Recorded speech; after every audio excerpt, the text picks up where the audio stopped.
بسم اللہ الرحمن الرحیم۔ انسان نے کہا میں تھک چکا ہوں۔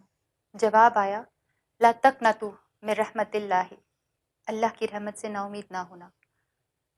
اتنے دن کی خاموشی میں جواب ڈھونڈ رہی تھی، اپنے اندر سے کبھی اللہ سے شکوہ کر رہی تھی۔ پھر مجھے کسی نے کہا جب انسان پر ایسا وقت آتا ہے تو اس کی دو ہی وجوہات ہوتی ہیں، یا اللہ تعالیٰ سزا دیتا ہے یا آزمائش۔ میں نے پوچھا یہ کیسے پتہ چلے گا کہ مجھے سزا ملی ہے یا آزمائش ہے؟ تو انہوں نے کہا کہ اگر اس وقت کے گزرنے کے بعد میں گناہوں کی دلدل میں دھنس گئی تو یہ سزا ملی ہے، اگر میں نے اللہ تعالیٰ سے رابطہ کر لیا، اللہ کے راستے پہ چل پڑی، تو یہ میری آزمائش تھی۔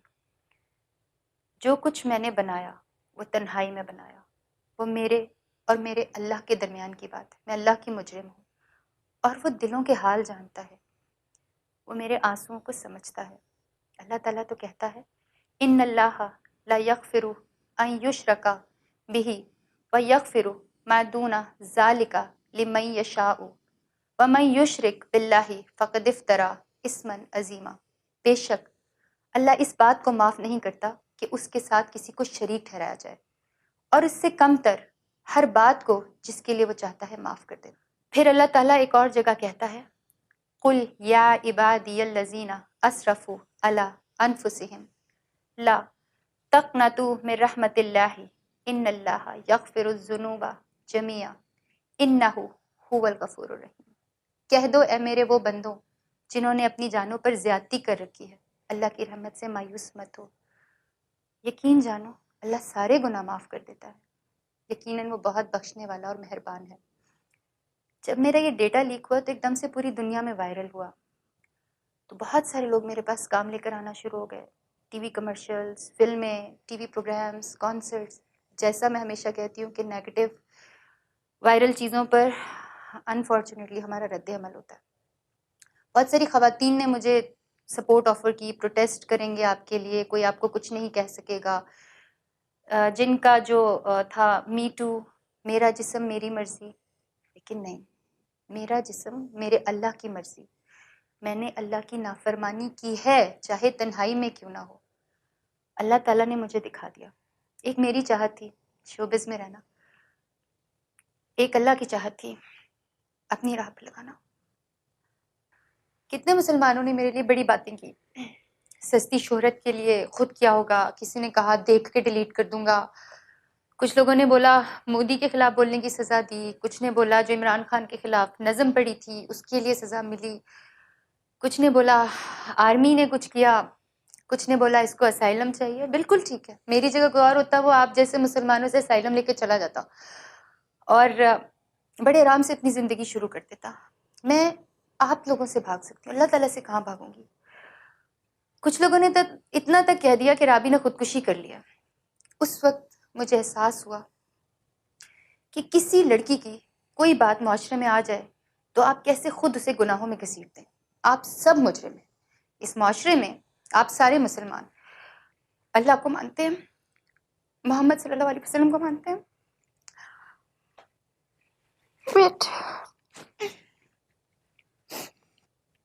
آپ مسلمان اس معاشرے میں اللہ کو مانتے ہیں، اللہ کے رسول صلی اللہ علیہ وسلم کو مانتے ہیں، قرآن پاک کو مانتے ہیں، لیکن آپ ایسے لوگ ہیں جو اللہ کی نہیں مانتے، ہمارے رسول صلی اللہ علیہ وسلم کی نہیں مانتے، قرآن پاک کی نہیں مانتے۔ آپ لوگ کہتے ہیں 900 چوہے کھا کے بلی حج کو چلی، مجھے لگتا ہے کہ یہ محاورہ شرک ہے۔ پہلی بات بلیاں حج کو نہیں جاتی، دوسری بات وہ 900 چوہے کھائے یا اس نے جتنے مرضی گناہ کیے ہوں، کیا آپ اللہ تعالیٰ کی جگہ پر اس کو جواب دے رہے ہیں کہ آپ حج نہیں کر سکتے، آپ اس کو روک رہے ہیں؟ آپ کو پتہ ہے آپ کی ان باتوں کی وجہ سے کتنے لوگ جو نیکی کی طرف جانا چاہتے نہیں جا سکتے۔ جن مسلمانوں نے میری چیزیں شیئر کی، ان کو پھیلایا، ان کو سائبر کرائم والے بھی پکڑ رہے ہیں، 2 لوگوں کو تو پکڑ لیا ہے، FIA والے بھی انہیں ڈھونڈ رہے ہیں، ان کو اس دنیا میں تو سزا ملے گی انشاءاللہ، لیکن اللہ تعالیٰ کی پکڑ جو ہے نا وہ بہت بڑی ہے انشاءاللہ۔ اللہ کے نزدیک وہ بہت بڑے گناہ گار ہیں اور انہیں بہت سزا ملے گی انشاءاللہ۔ میں دعا کرتی ہوں کہ ایسے لوگوں کو سزا ملے۔ نام کیا ہے؟ عبداللہ، عبد الرحمن، باتیں سنیں۔ وہیں پہ مجھے بہت ایسے لوگ ملے جنہوں نے بغیر کسی لالچ کے بغیر کسی مقصد کے میری بہت مدد کی، اتنی مدد کی کہ مجھے ایسا لگتا تھا کہ جیسے واقعی اللہ تعالیٰ نے فرشتے بھیجے۔ میں نے اس سارے قصے کو مجھے لگتا ہے اللہ تعالیٰ نے مجھے نئی زندگی دی ہے، اور آج کے بعد میں اپنی زندگی اللہ کی راہ میں وقف کرتی ہوں۔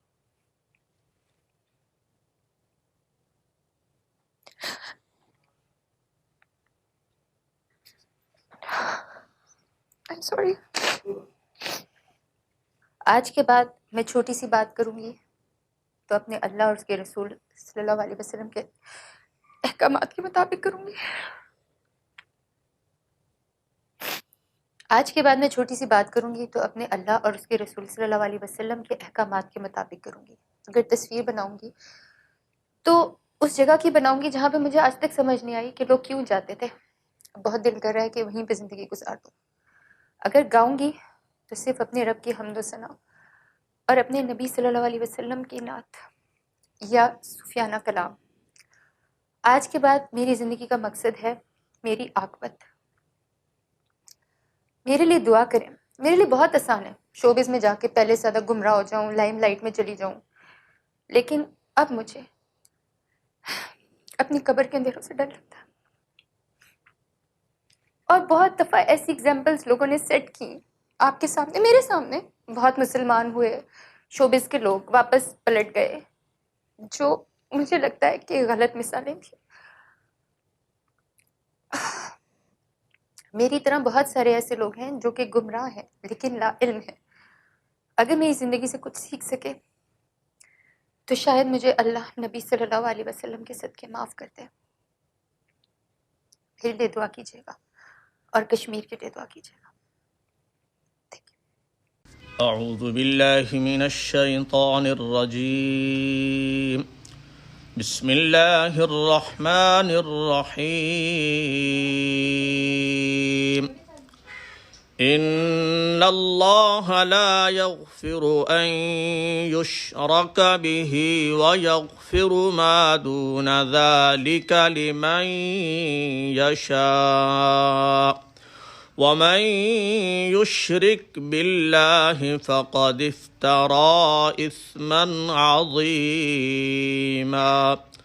قل يا عبادي الذين أسرفوا على أنفسهم لا تقنطوا من رحمة الله إن الله يغفر الذنوب جميعا إنه هو الغفور الرحيم۔ صدق الله العظيم۔